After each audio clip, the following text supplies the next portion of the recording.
फरिश्ता भी दुरूद पढ़ते हैं। बलगल उलाबे कमालही कसरत जाहे जमालही हसरत जमीओ खिसालही सल्लु अलैहि वालैहि। अल्लाह क्या मजा मुर्शिद मैं खाने में है, दोनों आलम एक हकीकत तेरे पैमाने में है। ना खुदा का राह में देखा ना तो बुत खाने में है।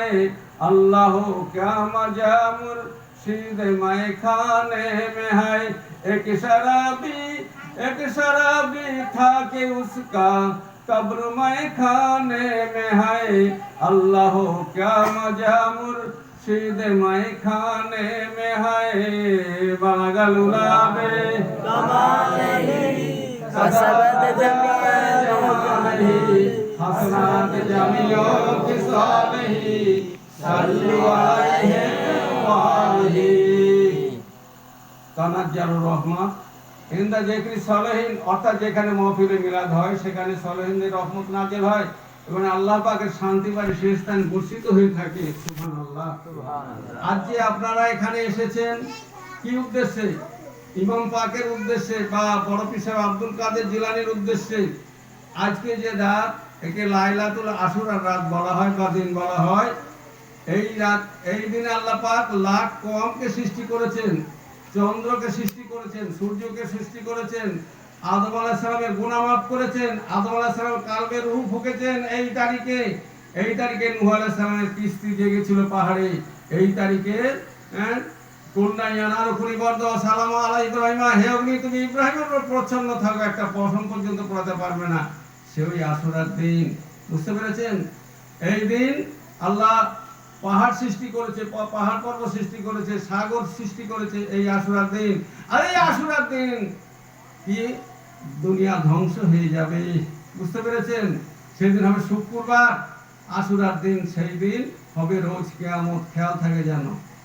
এই যে মহরম পর্ব হলো, এ বলতে গেলে অনেক সময় দরকার।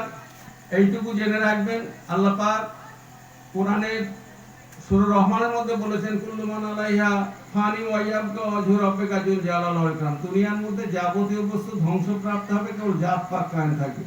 আর জাতে পাকের সঙ্গে যারা যোগাযোগ রাখবে, লিংক রাখবে, তারাই নবীর শাফায়াত পাবে, অন্য পাবে না। আল্লাহ পাক কি বলেছেন? আতিউল্লাহ ওয়া আতিউর রাসূল উলিল আমরি মিনকুম, তোমরা আমার তাবেদারি করো, আমার রাসূলের তাবেদারি করো, আর তাবেঈন মুফাসসিরদের তাবেদারি করো। আল্লাহ পাক রাসূলের পাক কি বলেছেন? আনা মিন্নি হোসেন, হোসেন মিন্নি আনা। হোসেন আমা হইতে, আমি হোসেন হইতে। যেন রাসূলের পাককে দ্বিখণ্ডিত করে দুই ইমাম পাককে সৃষ্টি করেছিলেন। বড় ইমামের ছিল মস্তক থেকে নাভি পর্যন্ত রাসূলের পাকের যে অংশ, বড় ইমামের মধ্যে সেইটা ছিল। ছোট ইমামের মধ্যে ছিল নাভি থেকে পার পাতা পর্যন্ত যে অংশটা, এইটা ছোট ইমাম পাকের মধ্যে ছিল। যেন দুই ইমাম পাককে আল্লাহ পাক সৃষ্টি করেছেন, রাসূলের পাককে দ্বিখণ্ডিত করে দু ভাইয়ের মধ্যে দিয়ে দিয়েছেন। তাই বলেছেন এই হর কারবালা কে বাদ ইসলাম জিন্দা হতা হয়, হর কারবালা কে বাদ। এই যে কারবালা, যেন নতুন করে ইসলাম আবার জন্মগ্রহণ করলো, বুঝতে পেরেছেন? এই যে আশুরার দিন প্রতি বছর হয়ে থাকে। কত শিয়া সম্প্রদায় যারা, তারা 41 দিন গোশ মাছ ডিম এই সমস্ত খায় না, তেল মাখে না, তারা অনেক কৃচ্ছ সাধন করে আর কি। আমরা পারি না। তবে এই যে দিনটা বা রাতটা ইবাদতের রাত, হাজার রাত ইবাদত করলে যা হবে, এই রাতে ইবাদত করলে তাই হবে। যত নফল ইবাদত করা যায়, দরিদ্রদের দান করতে হবে, পিপাসিতকে পানি পান করাও, খাওয়াও, আল্লাহর রাহে তাদের সদকা দান খয়রাত যত করবে তত আল্লাহর দরবার নেকি হবে। এই খিচড়ি করা হয় জুড়ি পাহাড়ে। যখন নূহ আলাইহিস সালামের কিস্তি ঠেকেছিল, ওনার ওই জাহাজের কিস্তির মধ্যে যা ছিল সেই কিস্তির মধ্যে দিয়ে চাল ডাল একসাথে করে খিচুড়ি করেছিলেন, বুঝতে পেরেছেন? সেই আমাদের তরিকের মধ্যে সেই খিচুড়ি আছে, যে মিলাদ মাহফিল হলে খিচুড়ি খাবার ব্যবস্থা করতে হয়। দেখেন ইমাম ছোট ইমাম পাক কে ভালোবাসতেন। একদিন রাসূল পাক মসজিদে নববীতে নামাজে সেজদায় আছেন, এমন সময় বড় ইমাম পাক গিয়ে ওনার পৃষ্ঠমুখে সওয়াল হয়ে গেলেন। তখন উনি ভাবলেন, আমি যদি সেজদা থেকে সের উত্তোলন করি হয়তো ইমাম পাকের হাতে আঘাত হতে পারে, মস্তকে আঘাত হতে পারে, পায়ে আঘাত হতে পারে। যত সময় উনি পৃষ্ঠ মোবারকের সওয়ার হয়েছিলেন তত সময় উনি সেজদা থেকে সের উত্তোলন করেননি। দেখেন, অনেকে ভাবছেন যে রাসূলের পাক এত সময় কেন সেজদায় থাকেন। ইমাম পাকের আদবের জন্য, ইজ্জতের জন্য, যে হয়তো হাত ভাঙবে পা ভাঙবে, এই জন্য উনি সেজদায় ছিলেন। বুঝতে পেরেছেন? ওই ইমাম পাক ভাতৃদ্বয় ইমাম হাসান হোসেন নানাজানকে বলছেন, রাসূলের পাককে বলছেন, নানাজান আজ আমরা তোমাকে ঘোড়া বানাবো, তোমার পৃষ্ঠ মোবারকে আমরা সওয়ার হব।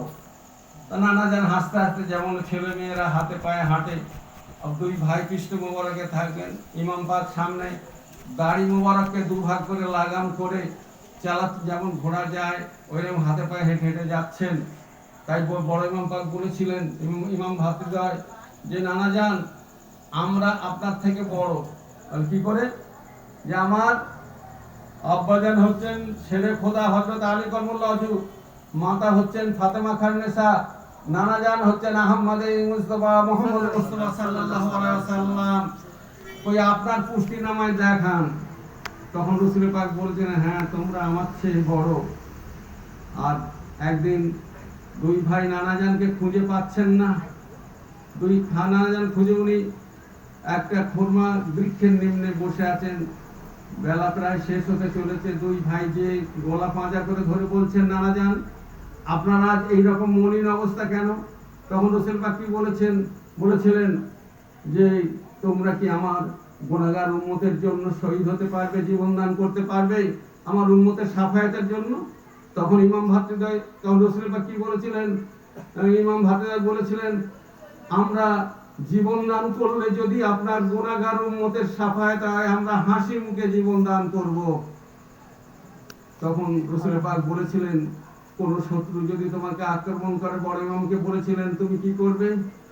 যে আমি আল্লাহর রাস্তায় তাকে ক্ষমা করে দেব। আর ছোট ইমাম পাককে বলেছিলেন তুমি কি করবে যদি কোনো শত্রু তোমাকে আক্রমণ করে? আর সাত তাবক আসমান জমিনে যেখানেই যেখানেই থাক না কেন আমার হাত থেকে রেহাই পাবে না। তখন ওই বড় ইমামকে বলেছেন তোমার বংশে একজন মহাপুরুষ জন্মগ্রহণ করবে, তার নাম হবে আব্দুল কাদের জিলানী। আর ছোট ইমাম পাককে বলেছিলেন তোমার বংশে 8 জন মহাপ্রভু জন্মগ্রহণ আল্লাহ জন্মগ্রহণ করবে, 8 জন। তার মধ্যে শ্রেষ্ঠ হবে খাজা মঈনুদ্দিন চিশতি। বুঝতে পেরেছেন? তাহলে খাজা মঈনুদ্দিন চিশতি আর বড় পীর সাহেব ইমাম হাসান এবং হোসেনি, বড় ইমাম পাকের বংশে এসেছিলেন বড় পীর সাহেব, আর ছোট ইমাম পাকের বংশে এসেছিলেন খাজা মঈনুদ্দিন চিশতি রহমাতুল্লাহ আলাইহি। খেয়াল রাখবেন, এই খাজা বাবার বড় পীর সাহেবকে যদি মানা হয়, 5 পাঞ্জাতনকে মানা হয়, আল্লাহ পাক বলছেন যে আমার আহলে বাইতকে যারা ভালোবাসবে আমি তাদের ভালো, আর আমার আহলে বাইতকে যারা ভালোবাসবে না তাদের আমি ভালোবাসি না। আহলে বাইত কারা? একদিন রাসূল পাক অপরাহ্নে কম্বল গায়ে দিয়ে বসেছিলেন। এমন সময় হযরত আলী করমুল্লাহ ওয়াজহু আসলেন, ওই কম্বলের মধ্যে নিয়ে নিলেন। ফাতেমা খান্নেসা আসলেন, ওই কম্বলের মধ্যে নিয়ে নিলেন। ইমাম হাসান হোসেন আসলেন, ওই কম্বলের মধ্যে নিয়ে নিলেন। বুঝতে পেরেছেন? নিয়ে পাঁচা করে জড়িয়ে ধরে বলছেন তোমরা আমার আহলে বাইত, তোমাদের সঙ্গে যারা মহব্বত করলো তারা আমার সঙ্গে মহব্বত করলো, তোমাদের সঙ্গে যারা মহব্বত করলো না তারা আমার সঙ্গে মহব্বত করলো না, আর যারা তোমাদের সঙ্গে মহব্বত করবে তারা বেশক আল্লাহর সঙ্গে মহব্বত করবে, আমার সঙ্গে মহব্বত করবে।